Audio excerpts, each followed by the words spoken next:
Bismillah. Assalamualaikum warahmatullahi wabarakatuh.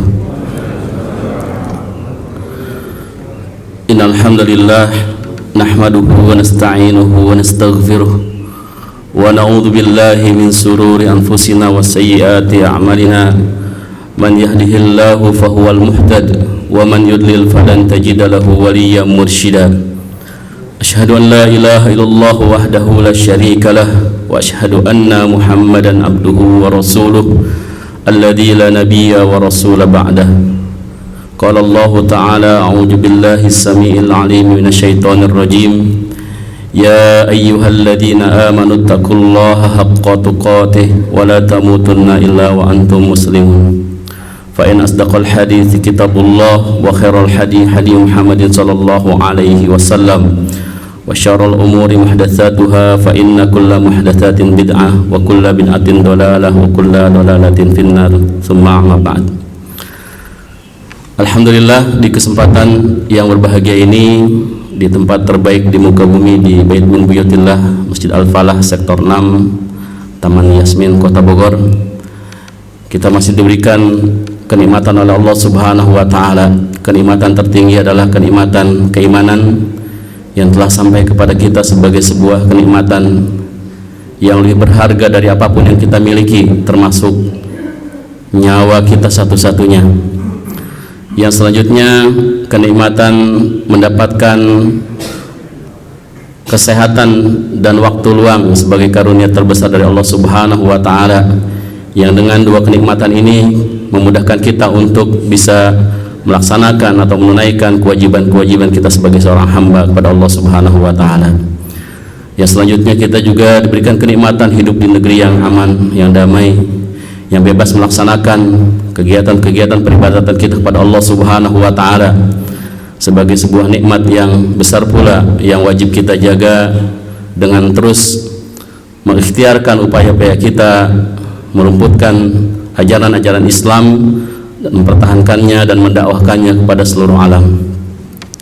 Salawat dan salam semoga tercurah limpahkan kepada Rasulullah Muhammad sallallahu alaihi wasallam, Rasul yang mulia yang menjadi kudwah kita, kudwah dalam berakidah, dalam beribadah, dalam bermuamalah, dan dalam berbagai bentuk kebutuhan kita dalam mengisi dan melaksanakan kehidupan sehari-hari.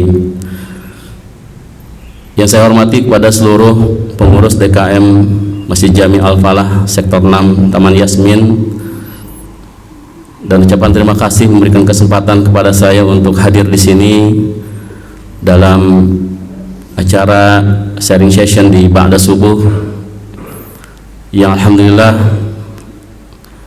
dengan izin dan kemudahan dari Allah Subhanahu wa taala, Allah mudahkan kita semuanya pada pagi hari ini untuk berkumpul dan membicarakan sebuah perkara yang menjadi tanggung jawab kita semua sebagai seorang mukmin.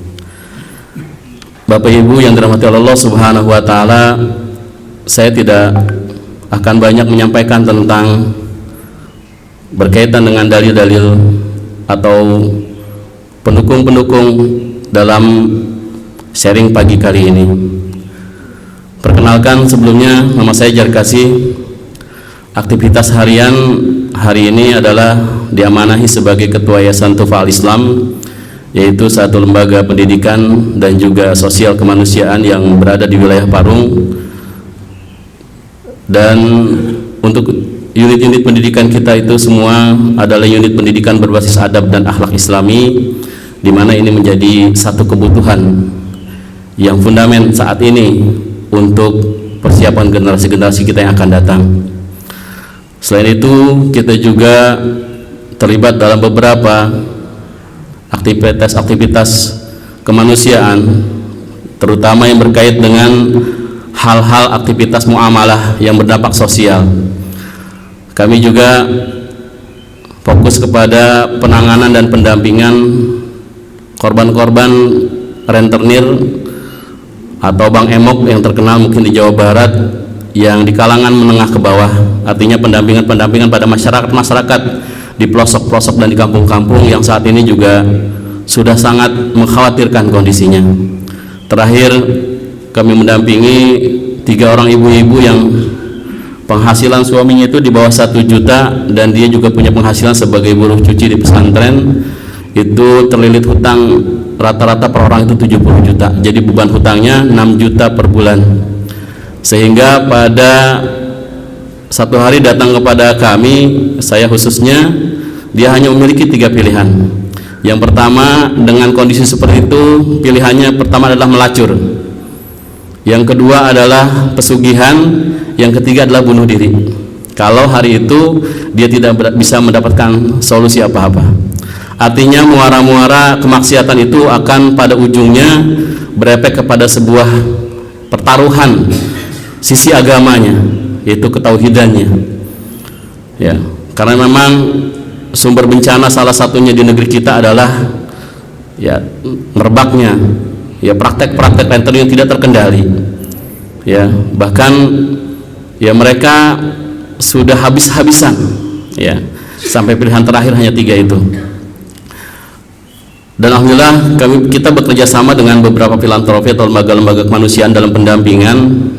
Di antaranya alhamdulillah sudah dilakukan edukasi-edukasi yang sifatnya secara langsung, bagaimana memiliki hutang yang sehat gitu ya, artinya yang terkendali, walaupun dalam masalah muamalah yang masih berbau-bau tidak ada yang tidak terkendali, tidak ada yang terkendali dan tidak ada yang sehat. Semua yang berkaitan dengan riba adalah sakit dan berujung pada kebinasaan dan kerusakan. Di kesempatan kali ini saya ingin menyampaikan sebuah pengalaman, ya mungkin saya sebut lebih pengalaman, dalam kurun 2018 akhir sampai terakhir kemarin Desember, yaitu tentang merebaknya sebuah penyakit yang pernah terjadi di masa Nabi Lut alaihissalam, ya, keponakannya Nabi Ibrahim alaihissalam, ya, sebagai sebuah ujian.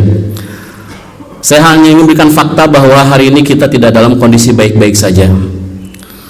Saya akan mulai di 2019 atau di antara 2018 ke 2019 itu saya aktif di satu organisasi dakwah, dan pada masa itu kita membuka secara umum bagi yang mau ikut di dalam kegiatan-kegiatan dakwah kita. Ya, akhirnya masuklah beberapa kaum muda ya, ikut dalam kegiatan taklim, belajar Al-Quran dan sebagainya. Di situ ada satu orang anak muda yang memang dari sisi ini sangat kritis, talenta dalam berdiskusinya bagus, ya, argumentasinya terkesan ilmiah, pengetahuan ya, bukan orang-orang, bukan anak-anak muda puritan gitu, bukan anak-anak pinggiran, dia mungkin punya pengetahuan lebih.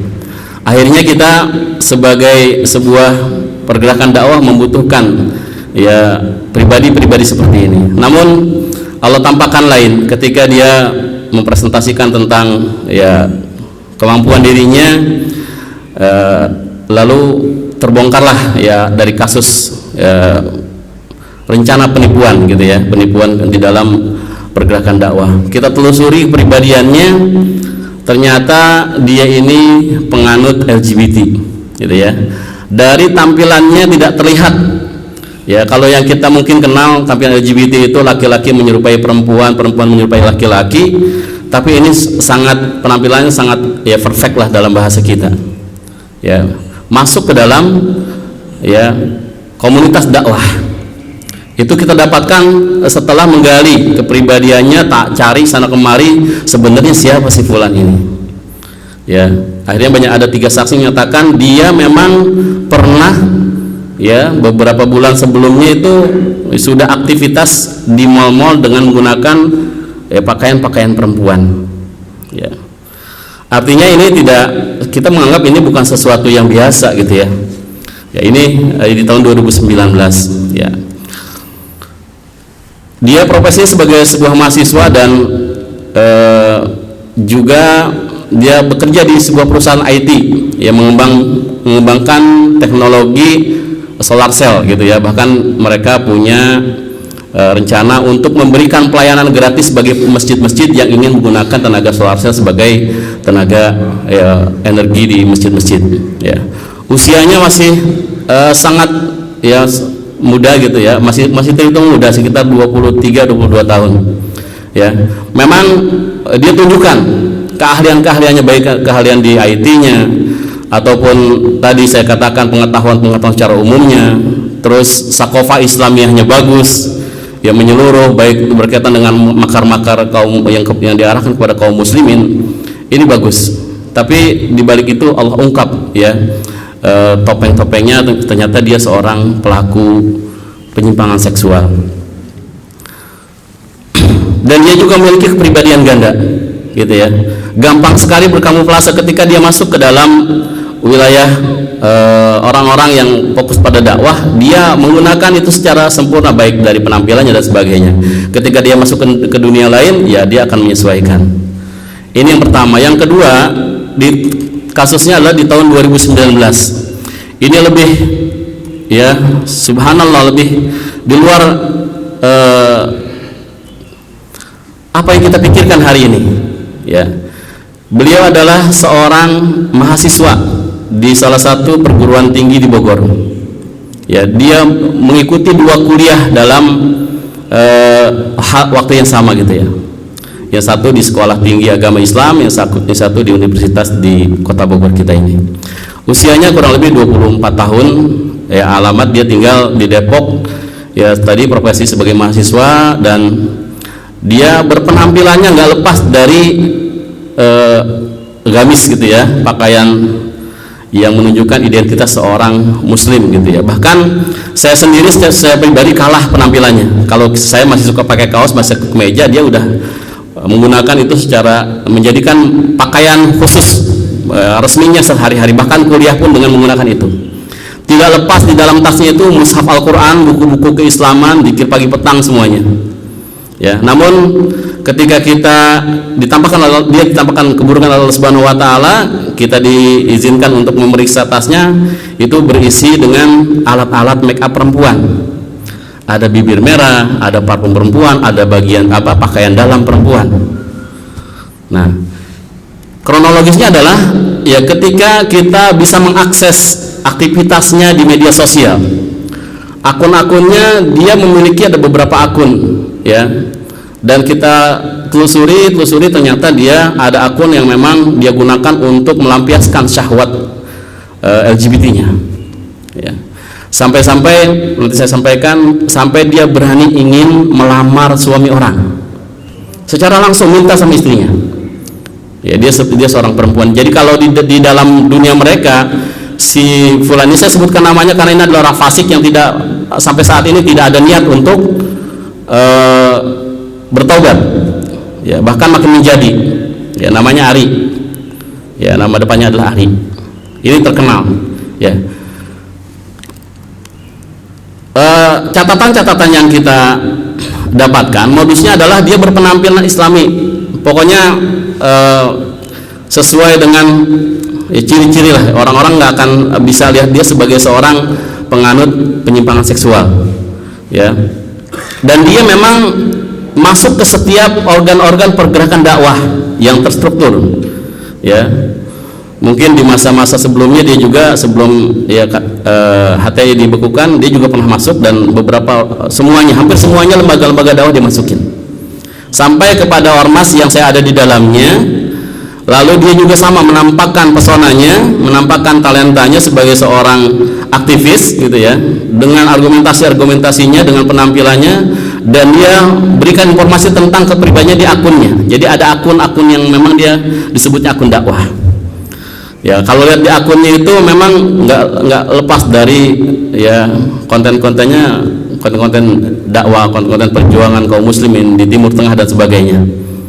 Nah, ini makin meyakinkan kita bahwa memang ini memiliki giroh untuk bersama kita dalam berdakwah, mensukseskan program-program, ya. Setelah kita lacak beberapa kali, ya tentu dengan proses yang cukup panjang sekitar 3 bulan ingin mengetahui kepribadiannya, ya kita temukan, ya, dia pernah komentar di salah satu akun Facebook yang itu adalah bekas teman sekolahnya waktu SMP. Di situ dia katakan, ya, dibilang suami kamu adalah milik aku, begitu, cuma begitu, Pak.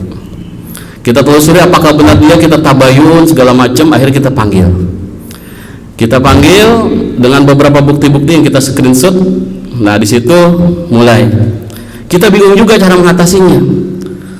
Kenapa? Karena pintar banget, ya, playing victim ya. Dia akan mentazkiyah dirinya dulu dan akan melemparkan tuduhan ke orang lain. Dia katakan kepada saya, hati-hati di antara kita ini ada orang-orang yang punya perilaku menyimpang. Padahal dia pelakunya. Saya diarahkan sampai hampir terjadi fitnah gitu ya. Ya, memang ada di antara kita itu yang punya ya gestur tubuh yang disebutkan, diarahkan kepada si fulan. Ya, untung ya Allah tolong kita ketika itu, ya kita akhirnya panggil dia. Kita bingung. Karena apa? Karena pengetahuan kita belum ada satupun payung hukum yang bisa menjerat mereka. Ya. Padahal ini adalah kejahatan kemanusiaan yang luar biasa, Pak. Ya, kalau kita hari ini melihat gempa ataupun Gunung Semeru meletus, kita lihat secara fisik bagaimana kehancuran, hilangnya harta benda. Tapi mereka masuk ya ke sel-sel perjuangan kaum muslimin. Ada 2 kasus lagi yang saya sampaikan, itu makin hari saya dapatkan informasi ini makin luar biasa. Ya, di luar apa-apa yang kita kenali hari ini kita tahu. Ya. Setelah kita diskusi, dia bersumpah karena secara fikih tidak boleh melanjutkan tuduhan-tuduhan ketika disuruh mengatakan demi Allah saya bukan pelaku LGBT. Ya. Akhirnya kita bersepakat bagaimana ini. Sedangkan kita sendiri secara ya bersama itu memiliki keyakinan bahwa ini adalah memang pelaku gitu. Tapi dia memang pintar gitu, menuduhkan hal ini kepada orang lain dulu. Ada beberapa ikhwah yang ditunjuk sama dia, bahkan disebutkan namanya. Dia bilang saya ini pernah bergabung dengan lembaga kemanusiaan yang membidangi masalah ini. Saya paham tentang bagaimana karakter-karakter orang-orang yang memiliki penyimpangan seksual. Kita hampir terbius dengan bagaimana dia membantah kita dan sebagainya. Namun akhirnya ada ikhwah juga yang memang punya intuisi yang kuat gitu, bahwa ini kita sedang dibohongin nih gitu. Akhirnya mau nggak mau kita menggunakan dengan cara ya di bawah kertas. Kita tidak mau dengan cara-cara normatif kayaknya nih. Kita butuh sesuatu yang memang ini kita sedang adu mental nih dengan dia.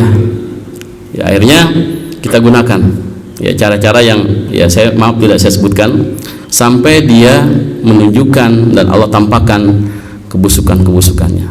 Akhirnya singkat cerita dia mengakui itu dengan terdesak. Ya. Dia awali bahwa ini terjadi karena memang tadi faktor sebagaimana yang terjadi pada kaum Lut. Kaum Lut itu adalah bukan kaum puritan, orang-orang berperadaban, para pembesar-pembesar yang ada di sekitar Nabi Lut. Ya bahkan istrinya pun kena dengan sindrom ya LGBT itu. Sampai-sampai Allah katakan kecuali istrinya Lut yang tidak diselamatkan. Bukan karena di satu sisi dikatakan sebagian tafsir bahwa memang istrinya itu adalah terkena penyakit lesbinya, tapi dia mendukung upaya-upaya kaumnya yang menyimpang secara seksual.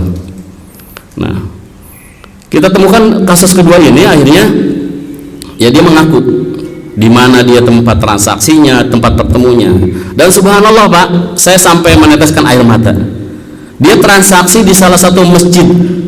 Ya saya sebutkan Masjid Agung Kota Bogor. Jadi di situ adalah tempat mereka yang melakukan pertemuan-pertemuan janjian. Bahkan mereka tetapkan hari Jumat. Jadi mereka Jumatan bersama, habis itu mereka datang ke satu tempat di wilayah Sempur yang disiapkan. Sesama jenis Pak. Sampai saya tuh kalau dengar ini merinding. Bagaimana gitu? Al-Quran yang setiap hari dibawa di tasnya, buku-buku keislaman.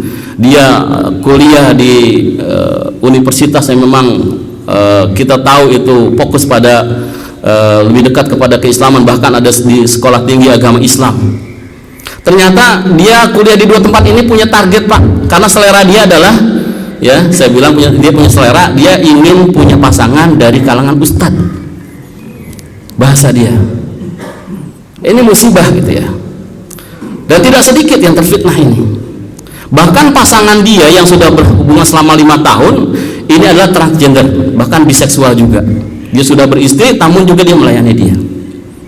Dan dia transaksinya di situ, di sekitar Taman Topi di situ. Di situ pusat ya Kota Bogor. Maka saya katakan di status Facebook saya, wilayah itu adalah wilayah merah dan wilayah tempat mereka bertransaksi. Bahkan Jabodetabek transaksinya di Bogor. Kenapa? Bogor itu identik dengan wisatanya. Semua serba mudah diakses, taman-taman berdekatan. Kalau mereka pusing-pusing, mereka pergi sedikit bergeser ke arah puncak. Ya. Cuma lagi-lagi saya secara pribadi dan teman-teman, apa yang kita lakukan? Ya. Dan ini penyakit menular. Bahkan sebagian kaum muda ini jadikan gaya hidup hari ini. Yang menjadi tren bahwa orang-orang yang memilih jalan ini adalah jalan kemajuan berpikir. Menerabas batas-batas apa-apa yang digariskan baik dengan norma-norma agama ataupun norma-norma kenegaraan ketimuran. Saya pikir adalah makanya saya tidak fokus lagi setelah saya mungkin di tahun sebelumnya banyak fokus di kegiatan-kegiatan kemanusiaan yang sifatnya tadi bencana alam. Tapi ini sepi sekali jalan ini. Ya. Donasi-donasi tidak ada yang mengalir kepada perhatian saya ini. Kalau kita Semeru sampai overload Pak kemarin di hari ketiga, sampai tidak menerima bantuan, sama seperti di Sukajaya, di Lombok saya sudah beberapa lokasi. Tapi yang memberantas masalah ini yang membutuhkan dana besar. Kenapa? Karena mereka didukung oleh UNDP dan USAID. Salah satu ya organisasi sebesar PBB. Bahkan proposal, saya punya proposal. Mereka memiliki 20 tuntutan kepada negara ini agar mereka dilegalkan. Sebagaimana 30 negara Eropa sebagian dan Asia yang telah melegalkan yakni pernikahan sesama jenis. Bukankah hari ini kita dengar ada seorang entertainment yang dia menganggap boneka itu adalah anaknya, yang bisa hidup, yang diharapkan nanti akan bisa menikah dan beranak pinak. Di kasus saya yang kedua ini Pak, dia mengaku ketika dia sulit untuk menyalurkan syahwatnya, dia gunakan apapun yang ada di sekelilingnya. Dia pakaikan guling, dia pakaikan dengan pakaian-pakaian dalam perempuan. Lalu dia di situ berhalusinasi, bantal juga dipakai make up sama dia. Makanya dikatakan mereka adalah orang-orang yang akalnya hilang di dalam Al-Quran. Kepribadiannya sudah jauh dari sisi kemanusiaan, bahkan tabiat binatang pun tidak ada yang seperti ini. Ini kan musibah dan ini menular. Ya, baru 2 Desember kemarin di akhir tahun ini di sekitar tanggal 26 saya bongkar kasus lesbinya Pak. Ya, ini pun sama ya. Di Aceh ini sampai ya saya katakan di hari ini. Kenapa saya akan sebutkan namanya bagi pelaku-pelaku yang tidak punya itikat baik, karena tidak ada ghibah terhadap orang-orang fasik seperti ini. Ya. Bahkan saya ya cuma gitu kita terbentur ketika kita publikasikan, kita terbentur dengan undang-undang ITE dan sebagainya. Sedangkan tidak ada satu payung hukum pun yang bisa menjerat mereka sampai hari ini kecuali pedofil. Kalau pedofil ada, cuman jarang kasus-kasus pedofil mereka melaporkan karena status sosialnya yang dipertaruhkan. Ketika dia melapor, dia tahu ini korban pedofil bagi perempuan misalnya, maka ya orang-orang sekelilingnya tahu ini adalah korban. Ya untuk dijadikan istri pun orang akan berpikir lagi. Ya. Kalau saya berharap hari ini adalah ada dampak sosial, ada namanya had ataupun ikop sosial dari kita sebagai masyarakat, karena kita punya hukum sosial yang melekat pada kita yang bisa digunakan. Sebelum ada payung hukum, alhamdulillah Kota Bogor sedang ya mengusahakan perda pas tentang yang bisa menjerat, cuman pada tataran pasal trantibum saja. Ya mungkin Bapak nanti ada ahli hukum bisa masuk ke sana, itu saya nggak paham. Sampai hari ini, kalau mereka di Parung kita pernah laporkan Pak, ada kumpul kebo di pemandian air panas Ciseeng, itu 10 pasangan Pak, digerebek sama anak-anak muda. Setelah itu diserahkan polisian, Satpol PP, dibina di Dinsos, sudah dikembalikan lagi. Padahal ini musibah yang pernah tidak termaafkan oleh Allah Subhanahu wa taala, sampai bumi dijungkir balikan, sampai seorang nabi disuruh keluar dan nggak boleh menengok. Nabi Lut dilarang untuk menoleh ke belakang karena dia pun akan binasa kalau dia menoleh ke belakang, karena saking dahsyatnya. Dan dalam Islam tidak ada dalam fikihnya ketika dia pelaku itu ada maaf. Ya, Imam Abu Hanifah mengatakan dibawa ke tempat tinggi dan dilemparkan kakinya di atas, kepalanya di bawah dari gedung tertinggi agar dia kepalanya menumbuk tanah, gitu ya. ini ya. Dia juga memang berselancarnya gitu di dunia pergerakan. Sampai saya katakan, kenapa kamu ini berpenampilan seperti ini? Dia dibuat seperti ini, tidak seperti apa yang kita bayangkan, bahwa dulu pelaku-pelaku ini ada di mall, di salon-salon gitu ya, di tempat-tempat keramaian yang menengah ke atas. Hari ini dia ada di relung-relung, tempat-tempat yang bisa jadi ada di sekitar lingkungan kita. Dan ini menular ya. Yang selanjutnya, catatan untuk yang kasus kedua ini, ya mereka punya tempat kumpul yang disiapkan. Saya sudah melaporkan ini, Pak. Lagi-lagi, ya apa yang kita menggunakan alat untuk menjeratnya. Sedangkan semua payung hukum di semua negara itu kalau berbenturan dengan hak asasi manusia semuanya termakzulkan. Yang saya tahu kayak gitu. Kalau ada undang-undang di kita yang menjerat mereka lalu berbenturan dengan hak asasi manusia, kalah kita. Sehingga cuma mengusap dada. Cuman apakah kita akan berhenti?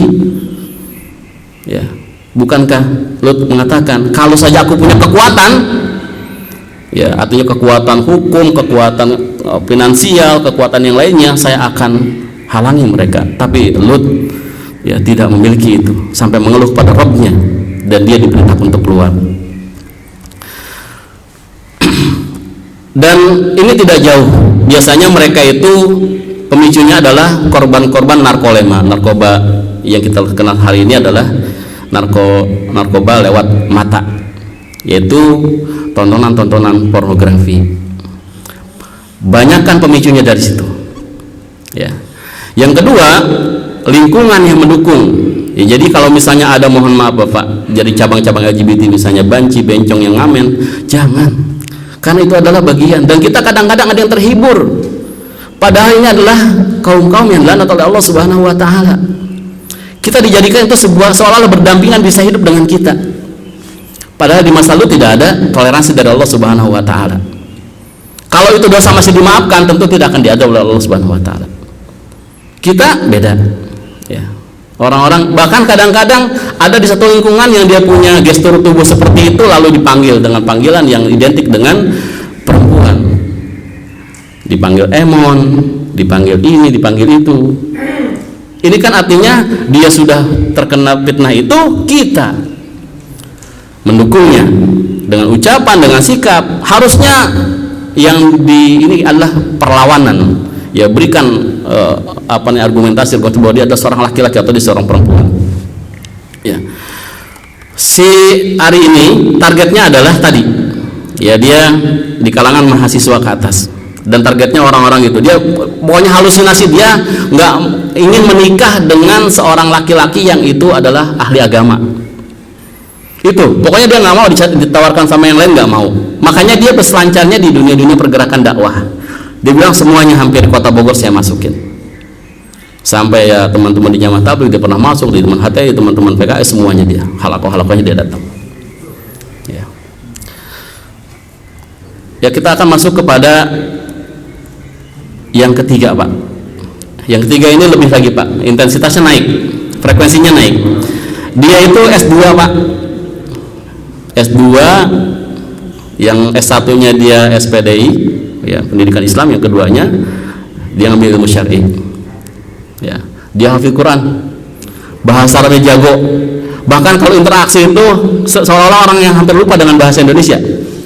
Kepribadiannya bagus, santun, banyak keahliannya, bisa komputer, bisa administrasi, bisa dia multi talent. Kepribadian sangat bagus. Bahkan ketika kita tanya kenapa dia nggak menikah, ya sampai kita menganggapnya adalah Uwais Qarni zaman ini. Saya tidak akan menikah sebelum saya bisa mengumrohkan ibu saya, belum bisa menghajikan ibu saya. Artinya dia bisa berani mengorbankan masa bujangnya demi untuk pengabdian kepada ibunya. Ini kan di sisi kita mulia gitu, dan kita nggak pernah punya prasangka buruk apanya. Lalu ya kebetulan dia pernah mampir, ya pernah ada singgah di pondok kita dalam waktu kurang lebih aktifnya 2 pekan, Pak. Ya, karena memang ya kita sudah ada pengalaman terhadap pribadi-pribadi seperti ini. Biasanya pegawai-pegawai baru kita itu kita akan analisa gitu pribadiannya. Ini agak aneh juga ketika dipancing oleh seorang guru kita untuk ditawarkan seorang akhwat untuk dinikahin sama dia. Ya. Agak dingin gitu ya. Ya. Dari situ kita gali lagi, ini kayak ada yang berbeda gitu perbedaan. Dia ngakunya awalnya bujang. Lalu kita dapat informasi dari lembaga sebelumnya bahwa dia pernah menikah. Akhirnya kita muncullah kebohongan satu. Ya. Lalu kita konfirmasi lagi kepada lembaga yang pernah dia ada sebelumnya. Dia bilang katanya di lembaga yang lain, lembaga sebelumnya dia ini adalah sedang cuti untuk ngurus ibunya yang sakit. Tapi bilang ke kita dia sudah resign. Akhirnya dia memiliki 2 gaji, Pak. Ya. Untuk apa kedua gaji ini? Untuk memenuhi kebutuhannya sebagai seorang LGBT, karena dia diperas, dia adalah perempuan genetiknya. Ya. Ini dia S2, Pak. S2-nya baru selesai. Orangnya sangat pembelajar. Ya, sampai kita bingung gitu ya. Handphonenya ada di saya, Pak. Ya, dia ini punya itikat baik untuk bertobat, walaupun indikasinya belum terlihat.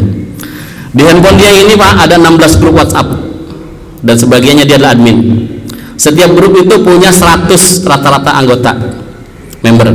Artinya ada 1.600 orang yang sepakat. Dia punya 2.996 video, kebetulan kapasitasnya agak besar ini. Sebagiannya adalah video-video ceramah-ceramah ustadz-ustadz gitu ya yang dia suka, sebagiannya adalah video-video porno sesama jenis. Disatukan dalam satu ini. Ada Al-Qur'an di sini sebagainya. Punya kurang lebih 9.000 foto yang dikoleksi sama dia. Ya, dia berselancar dan membagikan tautan-tautan, link-link yang kita sudah data itu lebih dari 300 link, Pak, yang dibagikan. Karena di masa pandemi kemarin mungkin dia bergeraknya agak susah, dia main di media sosial. Dan kita sekarang untuk mengindikasikan itu, ya mau di mana lagi? Seseorang itu akan terlihat atau terbaca kepribadian sebagainya di dalam aktivitas di media sosial. Ya. Bahkan ya dia itu setiap ada masuk grup dijaprin satu-satu, pengen kenalan, ketemu. Sehingga dia memiliki lebih dari 3 atau 4 pasangan. Ya. Dan yang lebih menyakitkan, ya saya katakan, dia berkeliling, Pak, berpindah-pindah dari satu tempat lembaga pendidikan merupakan basis dari pengkaderan kaum anak-anak kaum muslimin. Dia pernah di salah satu pondok pesantren di Jonggol selama 2 tahun. Berpindah lagi, ya, di pondok tunanetra, Pak. Bayangkan di tunanetra pun dia punya korban. Bayangkan penghafal Al-Quran tunanetra nggak bisa melihat. Ya. Kita lihat catatan-catatannya. Ya. Secara kasat mata pribadi sangat menarik, saya katakan tadi. Ya. Ternyata dia pernah mengalami gagal rumah tangga. Namun ini bukan menjadi alasan utama. Ketika kita dalami informasinya dan dia mengaku secara langsung, ada video pengakuannya, ya, bahwa dia ini merasakan itu sejak usia SD. Dan hari ini, dan yang menjadi keistimewaan yang buruk dari orang ini adalah dia senang dengan anak-anak usia SMP. Maka dia banyak masuk ke grup-grup WhatsApp LGBT, itu namanya adalah berondong PVIV istilah mereka. Itu adalah usia-usia SMP ke SMA. Ada lagi namanya SSJ biru putih. Itu, Pak, isinya anak-anak usia SMP, Pak, hari ini. Ya, rata-rata di grup itu nggak mungkin orang ada di grup itu kecuali mereka sepakat atau mereka memang sudah menjadi predator. Ya. Ini baru 1 orang. Belum tautan-tautan yang terus secara masif diviralkan kepada orang-orang di dekatnya. Ya. Nah, si Fulan ini, ya, karena dia kemarin sempat sampaikan ke saya, masih komunikasi, saya ingin bertobat. Saya bilang kalau antum ingin bertobat, jangan pakai handphone, ya, dan silahkan. Saya sedang mengajukan untuk orang ini agar dicabut, Pak, ijazah S2-nya. Kenapa?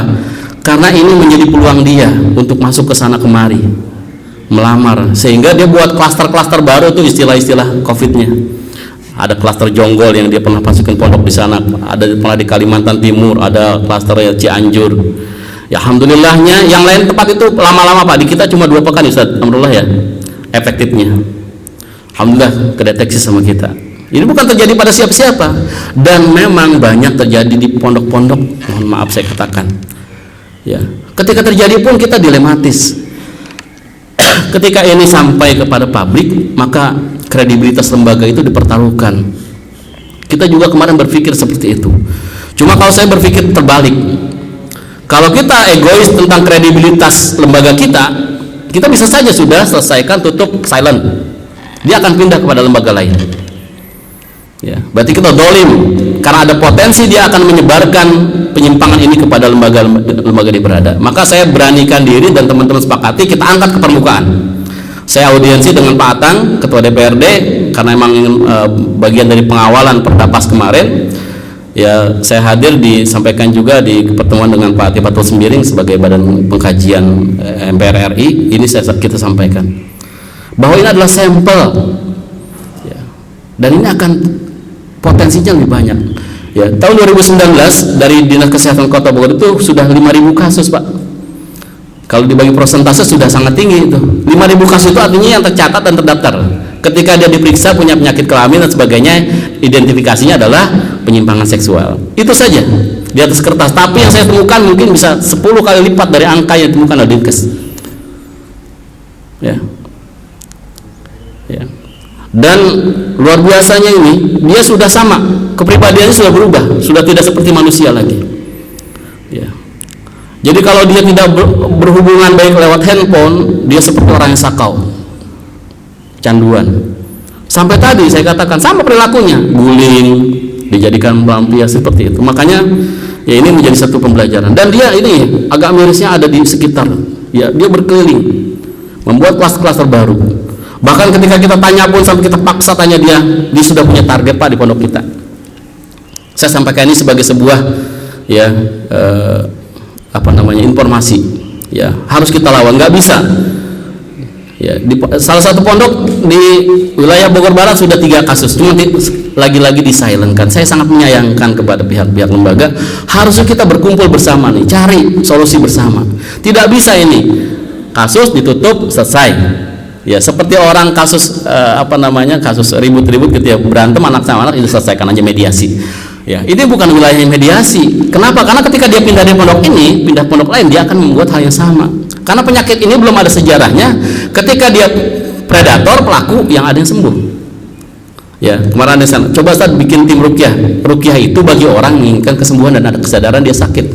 Sedangkan dia menikmati ini.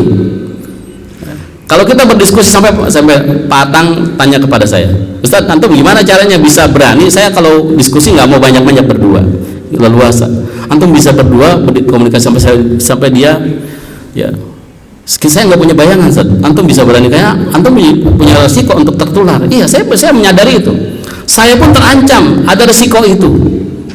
Ya, kita memang berdekatan, berinteraksi dengan mereka. Maka saya merapat ke teman-teman di Bogor bagaimana membuat sebuah upaya edukasi. Yang hari kita lakukan adalah edukasi, belum ada payung hukum. Kalaupun kita temukan di taman-taman mereka berduaan misalnya, mohon maaf ya, berpelukan atau laki-laki, lalu kita laporkan, apa yang kita dapatkan? Misalnya kita viralkan, kita foto, ini akan berbalik ke undang-undang ITE yang kita kena. Mereka akan hanya dibina saja, karena ini adalah di pandangan kita hari ini hanya pelanggaran norma dan adat saja. Ya. Dan dia juga diperas. Jadi hasil penipuan tadi ngaku masih di pondok yang di puncak itu dia masih digaji, dikata digaji itu untuk memenuhi kebutuhan pasangannya. Saya sudah temukan tuh bukti-bukti transfer dia. Setiap transfer itu 300.000, pasangannya minta beliin baju, minta beliin sepatu, minta beliin helm, dibeliin sama dia. Jadi dia tersiksa habis. Baik, kita masuk kepada kasus keempat yang terbaru. Ini lebih sangat mengenaskan, Pak. Gitu ya. Ada sebuah ya lembaga yang mengadu kepada saya. Awalnya dia juga sama, punya prinsip gitu. Udahlah, kita selamatin lembaga kita. Padahal saya pikir ini adalah cara berpikir yang sangat pendek. Ya, padahal bicara agama ini adalah bicara maslahat dan meminimalisir mudarat. Dia bisa lembaga itu selamat, tidak muncul ke permukaan. Tapi apa dia tega ketika dia pindah ke tempat lain? Dia tidak informasikan, tidak blokir orang-orang seperti ini, membuat ya klaster-klaster baru dalam menyalurkan syahwat binatangnya. Ya. Kasus keempat ini masih hangat, Pak, tanggal 26 Desember kemarin, yaitu usianya 18 tahun, perempuan. Jadi dia itu ada di salah satu pondok yang memang itu dibiayai oleh kaum muslimin, ya, gratis, ya. Lalu setelah lulus SMP dia menjadi 5 perwakilan terbaik karena sudah selesai ziyadahnya 30 juz untuk ikut program kaderisasi guru Al-Quran di salah satu pondok yang hanya membatasi pesertanya itu hanya sekitar 25 perangkatan, ya, di daerah Nagrag Sukabumi. Ya, ternyata si fulanah ini punya talent sebelumnya, sudah punya penyakit ini, sudah punya penyakit penyimpangan seksual ini. Ketemulah dia berangkatlah dia ke Sukabumi, dan di sana dalam waktu 2 pekan, ya, seperti dia dipertemukan, kata dia. Apa yang dia rindukan selama ini, dia ketemu sama perempuan. Ya, ketemu waktu itu pertama di dalam WC. Ya, dipegang tangannya, sudah mulai itu terasa. Sampai dia nggak bisa tidur pas ketemu itu. Jadi ternyata yang di Sukabumi itu dia lebih senior di sisi ininya, lebih dahulu. Dia memang udah jadi predator di kalangan perempuan. Udah nggak proses lama lagi, Pak. Dia bahkan bisa mengidentifikasi sendiri bahwa si ini adalah, walaupun dia nggak tanya. Dari gestur tubuhnya dia sudah hafal, ini orang sama dengan saya. Ya, profesional gitu ya.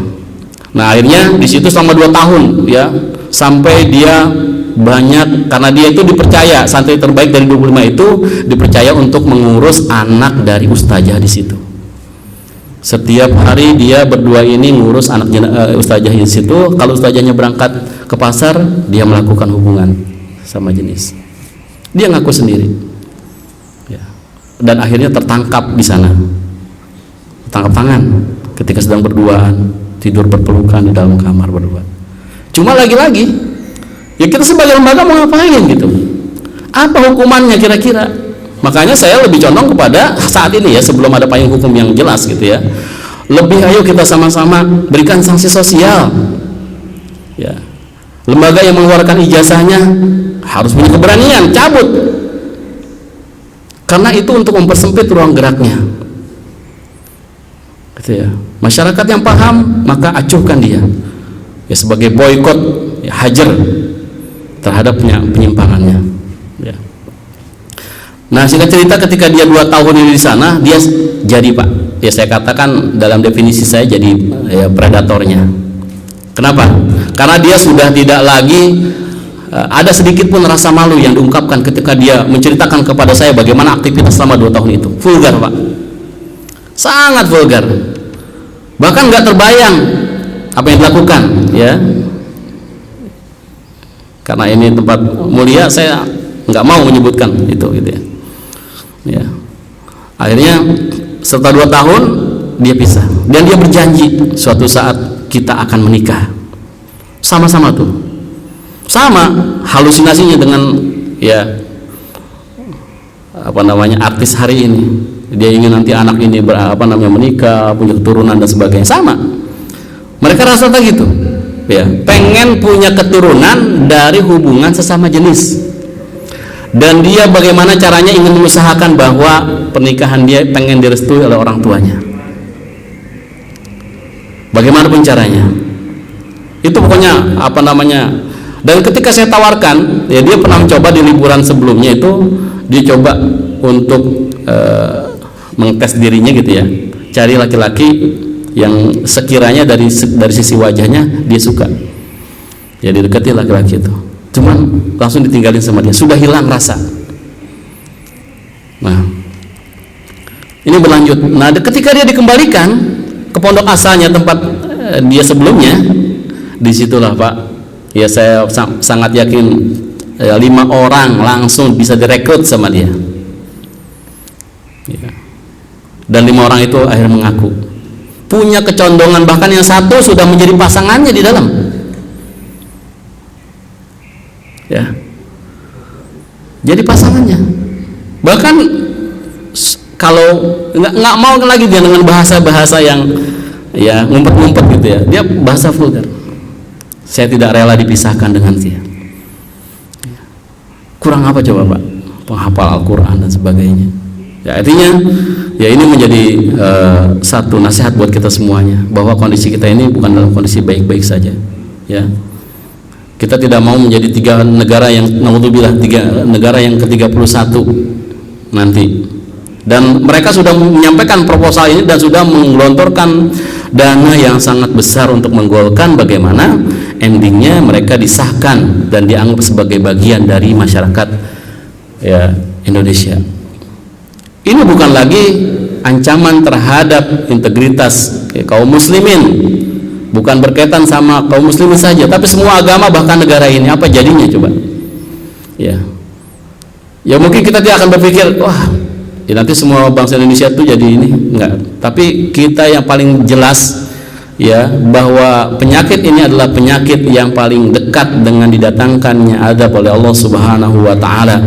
Dan kita orang-orang yang beriman, jika kita tidak peduli dengan urusan seperti ini, pura-pura tidak tahu, kita khawatir kita menjadi bagian dari orang yang disamakan dengan pelaku ini.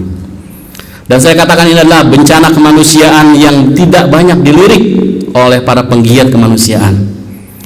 Triliunan mungkin sudah terserap dana rehabilitasi segala macam di Semeru dan lainnya. Tapi jalan ini, jalan yang membongkar mereka ini sepi. Bahkan kita sendiri sangat rentan. Coba saja kalau dari orang-orang ini mengadu kepada hukum, ya, kira-kira mereka atau kita yang dihukum? Kita, Pak. Karena kita tidak memiliki kewenangan, ya. Dan mereka tidak bisa diinterogasi secara normatif gitu, tanya apakah kamu begini? Enggak.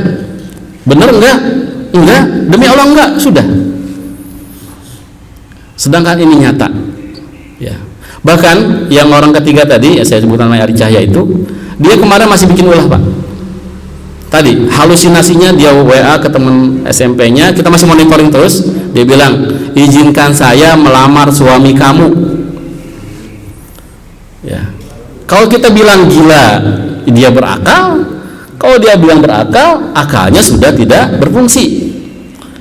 Kita biarkan ini sebagai sebuah ya yang kita bisa abaikan, ini juga bahaya karena dia menyebarkan masalahnya, ya.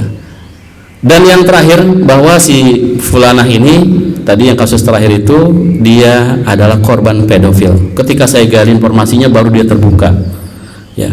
Saya akan sedikit berikan simpati ketika ada yang dia meneteskan air mata. Dari 4 orang predator pelaku ini, hanya yang terakhir ini yang dia bisa mengeluarkan air mata dari, ya saya masih berprasangka baik dia memang menyesal. Tapi yang ketiga itu nggak ada, Pak, nggak ada sama sekali ya dia menyesal atau gimana, enggak, biasa saja kehidupannya, nggak ada perubahannya. Bahkan handphonenya ini sering ditanyain, saya bilang silakan ambil, ya silakan ambil, kita diskusi dulu sudah sejauh mana untuk bertobat, ya. Padahal kondisi saya agak rentan dengan mengambil. Saya nggak punya hak untuk menyita barang apapun dari mereka secara hukum. Ada laptopnya juga. Tapi saya harus ketahui ini secara dalam. Artinya sampel ini bisa terjadi dimanapun, kapanpun, dan kepada siapapun. Itu masalahnya. Ya, ini yang menjadi. Ya. Maka harapan saya hari ini, semoga kita semua tergerak. Ya, kita ingin ada sebuah wadah, ya, yang memang memberikan perhatian, baik perhatian terhadap dukungan moral, dukungan material, terhadap upaya-upaya meminimalisir, ya saya katakan minimalisir, ya. Kalau menghilangkan memang, ya Lut saja kan tidak diberikan jawaban itu oleh Allah Subhanahu wa taala ketika Lut memohon agar umatnya diberikan hidayah, tapi Allah hanya mengatakan, Lut keluar kau dari negerimu, ya. Atau minimal kita ini selamat dari hisab Allah Subhanahu wa taala terhadap perkara ini. Maka saya mengajak kepada Bapak semuanya, ya teman-teman di Kota Bogor, para aktivis, ayo kita buat. Sekarang kita sudah bergerak, Pak. Kita akan edukasi di kecamatan-kecamatan karena sudah ada alhamdulillah payung hukum di Perdapas ini yang kita bisa jadikan untuk memberikan edukasi. Ya, harapan kita akan muncul sensitivitas di antara kaum muslimin dan mau bergerak, peduli. Minimal ketika ada indikasi-indikasi ini ada upaya, minimal menasihati, menegur, karena mereka itu butuh diingatkan, ya. Jangan sampai kita punya opini adalah ini sudah menjadi bagian dari kehidupan, ya. Karena ya generasi Sodom tidak layak berdampingan dengan orang-orang beriman. Ya, tidak boleh ada mereka di muka bumi ini, sampai Allah pun tidak menghendaki mereka sampai dijungkir balikan dan dilemparkan dengan batu-batu panas seperti batu api neraka. Ya, ini mungkin yang saya sampaikan sebagai sharing awal. Semoga ini menambah manfaat, dan sekali lagi mereka sudah masuk ke wilayah-wilayah yang menjadi sentral ya harapan peradaban kaum muslimin, yaitu di lembaga-lembaga pendidikan. Ya, kalau kita ambil sampelnya mungkin sudah sangat banyak gitu ya. Itu saja mungkin dari saya sebagai penyampai materi kali ini. Semoga ada hikmah yang kita bisa ambil di kesempatan pagi hari ini. Masih ada waktu Pak Dani? Ya, atau kita mau diskusi, silakan. Masih ada waktu sebentar, mungkin sedikit saya tambahkan saja bahwa Pak, sharing session ini sebenarnya kita jadikan sharing session untuk memperlihatkan bahwa ada permasalahan sosial yang mungkin tidak terlihat dan beritanya pun tidak sebanyak berita politik, tapi permasalahan sosial ini adalah menggerogoti kita kaum muslim itu dari hal-hal tempat-tempat yang kita tidak duga-duga. Kita tidak menjudgment bahwa di pondok pesantren semua pondok pesantren seperti ini, tapi tadi malam pun ketika kebetulan saya ke Tangerang, ketemu saudara di sana, di mana anaknya sekolah di satu sekolah yang mungkin paling terkenal di Indonesia, ya, pesantren paling terkenal di Indonesia, di daerah Jatim, yang dia punya 7 cabang di sana besar. Itu hal ini juga terjadi seperti itu. Jadi ada mungkin kasus atau dua, dan di tempat anak saya pun dulu waktu di sekolah di Subang ada kasus ini, dan itu sekolah SMP. Di SMP tidak ada ampun, harusnya langsung dikeluarkan. Ya, Ustaz Jasasi bukan seorang psikolog, bukan seorang psikiater, dia seorang praktisi yang di lapangan. Jadi kalau mungkin ditanya kenapa seperti ini, mungkin dia juga tidak tahu, dan kita juga tidak tahu. Tapi yang jelas ini penyakit psikologis yang menular, yang ditularkan bukan menular, tapi ditularkan dengan sengaja, Ustaz, ya. Jadi mencari mangsa-mangsa baru. Dan ini bisa terjadi tidak cuma di pondok pesantren di mana yang berkumpul laki-laki dan laki-laki perempuan, tapi juga bisa terjadi di universitas, institusi yang lain. Jadi kita cuma ingin memperlihatkan bahwa mari kita waspada, mari kita jadikan keluarga kita menjadi benteng yang tangguh untuk anak-anak atau cucu-cucu kita, ya, bahwa ini bisa terjadi tanpa kita sadari, Pak, Ibu. Kita sadari bahwa anak kita kok agak sedikit berbeda, tapi tidak terlalu jauh ternyata. Nah, mari kita didik keluarga kita menjadi keluarga yang tangguh, anak-anak kita, cucu kita, sehingga hal-hal seperti ini bisa kita sempit lingkungan mereka, karena mereka kan mereka meluaskan diri, Pak, ya, mereka mengembangkan ini, mereka meluaskan diri. Karena dan tadi kemarin juga saya sudah diingatkan oleh istri saya, jadi saya ingin menjelaskan memperjelas saja bahwa ini bukan masalah pondok pesantrennya, tapi ingat bahwa ini telah terjadi di Vatikan, di Roma, ya. Malah di sana sudah di blow up beritanya sekarang. Cuma ternyata kita tidak terjadi di pondok pesantren. Kebetulan karena kita di Indonesia mayoritas Muslim dan banyak pondok pesantren, maka yang kita ketahui kebetulan kerja kasih ini bergerak di bidang pondok pesantren. Jadi ini yang kita ungkapkan, ya. Jadi bukan berarti bahwa kita harus antipati dengan pondok pesantren, tidak. Hanya memperlihatkan bahwa ada fenomena seperti ini di sekitaran kita, ya. Sebenarnya mungkin masih ada lagi, kami sekitar 1 bulan yang lalu lah tempat bercerita ada 3 hal yang tadi dijelaskan. Satu mengenai masalah pinjaman rentenir yang basisnya sebenarnya mereka mengatakan di awalnya syariah, ya, tapi ternyata tidak syariah gitu. Nah, Ustaz Jarkas ini juga langsung praktisi yang mau berhadapan dengan mereka langsung secara face to face, ya, berargumen. Yang kedua juga sebenarnya ada masalah yang cukup menggelitik, yaitu anak-anak pang yang di jalanan yang suka ngamen, ya. Ada 2 anak pang ada dua jenis lah, mungkin nanti Ustaz Jarkasi bisa menjelaskan. Saya saat ini mau dilanjutkan sesi tanya jawab atau dilanjutkan Ustaz Jarkasi, Bapak Ibu-ibu. Ya. Baik, saya tambahkan sedikit Pak. Kenapa saya tadi menyebut lembaga institusi ya berbasis Islam? Ya karena dulu kita anggap ini adalah tempat yang paling aman gitu bahasanya. Ya bukan berarti hari tidak aman. Ya buktinya kita hari ini saya ambil sampel di lembaga-lembaga manapun silent saja Pak. Ada kasusnya banyak, tadi disebutkan Pak Doni katakan banyak kasusnya. Ya. Makanya kita sebagai seorang mukmin harus berani nih ya. Tadi ya memang ada bahasanya ya, pertaruhan kredibilitas lembaga, takut nggak ada yang daftar, tapi ya kita sudah bukan berbicara tentang diri kita sebagai seorang ada yang di lembaga, tapi kita bicara tentang kemaslahatan. Ini masalah besar yang harus ya kita sama-sama berikan perhatian gitu ya. Maka saya juga sedang menggerakkan teman-teman yang ada di filantropi ya, kegiatan orang kemanusiaan, ayo ambil ya, buat divisi ini gitu. Ini tuh bencana alam, bencana kemanusiaan yang berdampak sosial yang akan memutus mata rantai generasi kita ke depan. Kalaupun tidak putus, maka bisa jadi adab mendahului gitu bahasanya. Entah bentuknya apa. Ya, bisa saja ya keberkahan ya, potensi-potensi di negeri kita yang hari ini ya kaya tapi terlihat miskin, bisa jadi salah satunya inilah gitu ya, yang kita biarkan mereka Pak totalitas ya, didukung lembaga-lembaga dunia ya, UNDP, USAID sudah ya memberikan 20 rekomendasi kepada negara ini ya, punya proposal khusus ya, dan kaum feminis itu sekarang sudah semakin menjadi ya. Apalagi hari ini kita ditampilkan ya dengan seorang figur di televisi gitu ya, di TV, entertainment ya. Kita lihat apa sih respon masyarakat? Kita lihat biasa-biasa saja. Ya, padahal kalau kita punya naluri kemanusiaan yang sehat secara Islami gitu ya. Ya, dengan dia mengucapkan satu kalimat saja ya memperlakukan seperti itu, kita sudah menolak. Tapi tidak ada respon, reaksi-reaksi besar seperti ketika reaksi tadi.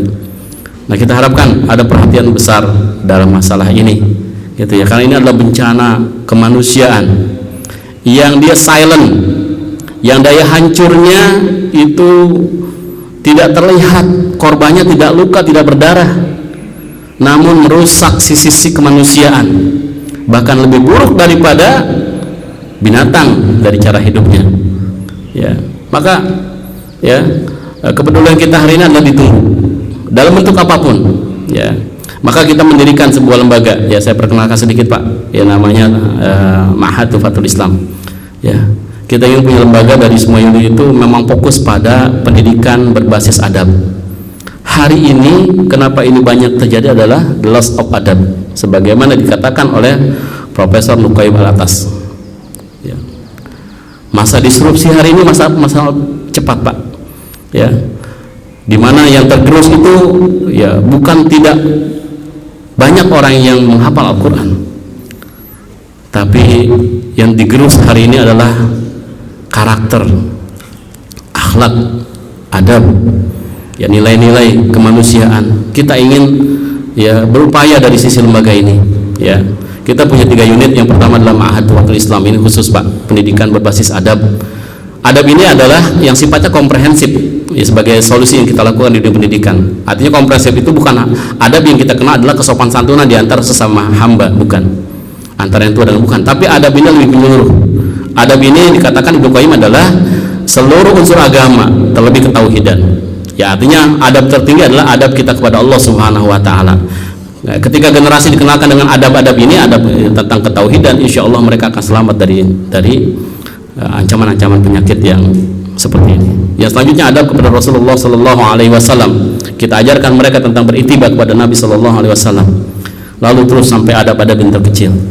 Karena kita anggap ya hilangnya, apalagi 2 tahun kemarin pendidikan kita itu hancur lebur dengan pendidikan di rumah ya, tidak tersentuh nilai-nilai spiritual ya, walaupun ada manfaatnya, cuman ya kita lihat mungkin hari ini kenapa muncul kaum-kaum sekuler liberal adalah pendidikan 15 dan 20 tahun yang lalu ya, mereka mengkadernya dan hari ini mereka mendominasi, sehingga pemikiran-pemikiran hari ini yang membela LGBT pun bukan dari kalangan siapa-siapa, Pak, ya, dari orang-orang kita sendiri.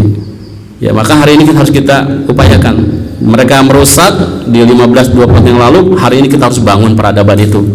Kita perbanyak lembaga-lembaga yang berbasis adab dan akhlak yang memang berdasar kepada Al-Quran dan hadis Nabi Shallallahu Alaihi Wasallam. Ya, bukan saya mengecilkan para penghafal Al-Quran. Walaupun kita temukan tadi, saya sampaikan ini adalah satu sampel bahwa bisa jadi Al-Quran itu tidak masuk ke dalam hati. Ini permasalahannya. Makanya dikatakan kalau ziyadah Al-Quran itu bisa ada program 6 bulan bisa, Pak. Ya, kurang dari itu pun bisa kita percaya. Tapi bagaimana memasukkan nilai-nilai itu? Ya, Ibnu Mubarak mengatakan, ya kalau tidak salah, ya kita belajar adab itu 20 tahun, sedangkan belajar ilmu cukup 10 tahun. Artinya porsi pembelajaran adab dan akhlak ini yang secara komprehensif harus kita galakkan sebagai solusi di bidang pendidikan. Di bidang pergerakannya, saya ingin banyak tumbuh orang-orang yang memiliki kesadaran, punya sensitivitas, peduli, dan ini harus melembaga. Nggak bisa saya setelah menyelesaikan satu kasus udah bingung mau ngapain. Ya kayak kasus pertama saja, rusaknya sudah terlihat, korbannya udah banyak. Ya, yang tadi yang ketiga itu yang S2 itu, Pak, dia sudah punya korban 20 mahasiswa. Ya, dari 20 mahasiswa, saya tadi sampaikan 20 mahasiswa itu sudah semuanya bahasa parungnya digerayangin. Dan dia akui itu, dan sudah saya bilang sebagai tanggung jawab moral pertaubatan antum sampaikan permohonan maaf, dan dia buat videonya. Dia mengakui itu, makanya saya tidak mau sebutkan namanya. Mudah-mudahan ini menjadi wasilah dia bertobat, walaupun memang secara sejarahnya tidak ada gitu ya. Susah, bukan tidak ada, susah, kecuali Allah berikan hidayah kepadanya, tidak ada yang tidak mungkin. Nah, ini korbannya 20, dia 20, kebetulan dia senior di sekolah tinggi itu. Lalu dia juga pernah punya pasangan sesama guru, Pak. Ya, artinya ini ya. Ini kan artinya bukan tentang ini hanya terjadi begitu saja. Ini terstruktur masalahnya itu. Saya lihat ini bukan sebatas terjadi begitu saja. Ini terstruktur dan terorganisir. Dan dia punya target-target, punya spek-spek khusus dalam mencarinya. Ada yang di level mentornya, pendidiknya, ada yang di level santrinya, dan ditanam terus. Dia akan terus bersafari ke sana kemari. Dia tercium di sini, dia pindah lagi. Kenapa tidak ada sanksi? Mau ngapain coba?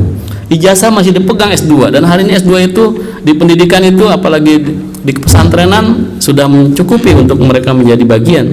Dan kita tidak, masalahnya ya, kita tidak punya kewenangan untuk mengakses wilayah pribadinya.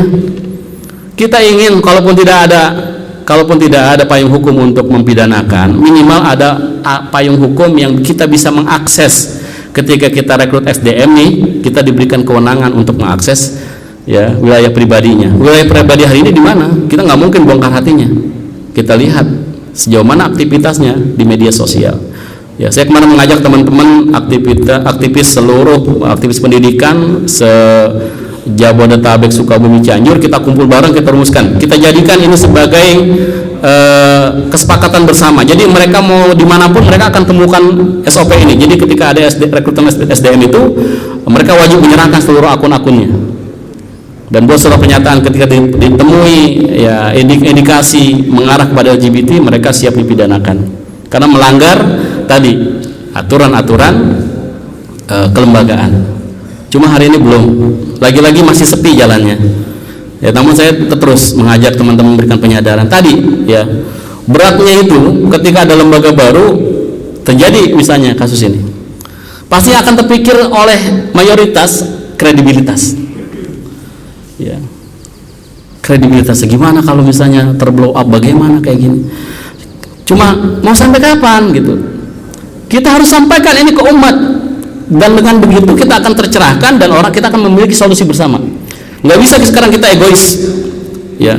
Kita menyelesaikan lembaga kita sendiri, ya, dengan cara silent tadi. Biarkan udah, kita keluarkan dia dengan cara tidak terhormat, jadi pindah ke tempat lain, membuat klaster baru lagi. Apa kita tidak zalim? Saya pikir itu adalah kedoliman yang hari ini kita biarkan. Menurut pribadi saya, makanya saya sebagai kelembagaan di Yayasan Tafal Islam mengambil langkah ini untuk kita jangan berhenti di situ, di sebatas kebutuhan lembaga kita saja. Ini adalah hajat umat. Ini adalah tuntutan syariat. Ini adalah ya apa yang diinginkan oleh Allah Subhanahu wa taala, mencari maslahat yang seluas-luasnya dan meminimalisir kemudorotan. Ya. Mudah-mudahan dalam waktu dekat ya kita bisa berkumpul di antara lembaga-lembaga pendidikan, karena memang ya setelah saya tanyakan juga kepada ahlinya di bidang psikolog kejiwaan, ya mereka pun punya data yang lebih fantastis daripada yang saya punya. Ya belum lama di di Gunung Batu Pak, guru SD terjadi itu. Belum lama di Rancabungur. Ya. Jadi setiap bulan tuh ada selalu 2-3 kasus yang terangkat. Cuma lagi-lagi tadi, kalaupun kita angkat mau sampai mana, nggak akan nyampe gitu. Jangankan itu Pak, kita posting saja dengan bahasa vulgar LGBT, udah Pak, algoritma FB langsung menghukum kita. Makanya ya disiasati dengan angka 6, angka 8 gitu ya. Ini artinya memang mereka tuh bukan main-main. Sampai media sosial sendiri kalau yang terdeteksi ini kalimat-kalimat yang melanggar menurut mereka, ini langsung. Ya akun saya itu akun langganan ya. Yang namanya disetrap 2 bulan, sebulan itu udah ya biasa gitu. Karena memang dari 2018 itu sering gitu ya. Terus kalau kita kalau bahasanya kita nggak ramai, kalau kita nggak teriak, ya mudah-mudahan ini jadi satu wasilah. Ya minimal kita bisa menyelamatkan diri kita dari penanggung dari sisi Allah Subhanahu wa taala. Habis waktunya? Ya. Baik, itu saja. Terima kasih Bapak-bapak. Mohon maaf jika penyampaian saya tidak berkenan, tidak tersusun kata-katanya. Memang sebenarnya bukan bidang saya dalam menyampaikan. Makanya materi ini saya bagikan secara gratis. Silakan. Ada nggak yang siap menyampaikan secara baik gitu ya? Dari sisi psikologisnya segala macamnya. Saya siapin bahannya nih karena emang saya aktif secara langsung Pak, face to face. Jadi kalau menyusun kata-kata itu dari mana saya bingung juga. Yang jelas saya berhadapan langsung, interaksi langsung, ya berhadapan langsung. Saya kalau diskusi itu sama pelaku ini lebih dari 3 jam, 4 jam sampai saya dapatkan maksimal. Ya, makanya di teman-teman para ustadz di sini juga support, saya kasih tuh materi ini, kasusnya ini kasusnya gitu. Itu saja. Semoga Allah melindungi dan menjaga kita dan seluruh kaum muslimin dari segala bentuk ya kerusakan-kerusakan yang terjadi hari ini, dan Allah karuniakan kita keturunan yang saleh dan salihah, keturunan yang peduli terhadap agamanya, terhadap lingkungannya, terhadap dirinya, keturunan yang bisa menyejukkan pandangan dan hati kita, yang bisa menghantarkan kita kepada kebahagiaan dunia dan di akhirat. Kita cukupkan dengan mengucap hamdalah dan doa kafaratul majelis. Alhamdulillahirabbil alamin. Subhanakallahumma bihamdika asyhadu an la ilaha illa anta astaghfiruka wa atubu ilaik. Assalamualaikum warahmatullahi wabarakatuh.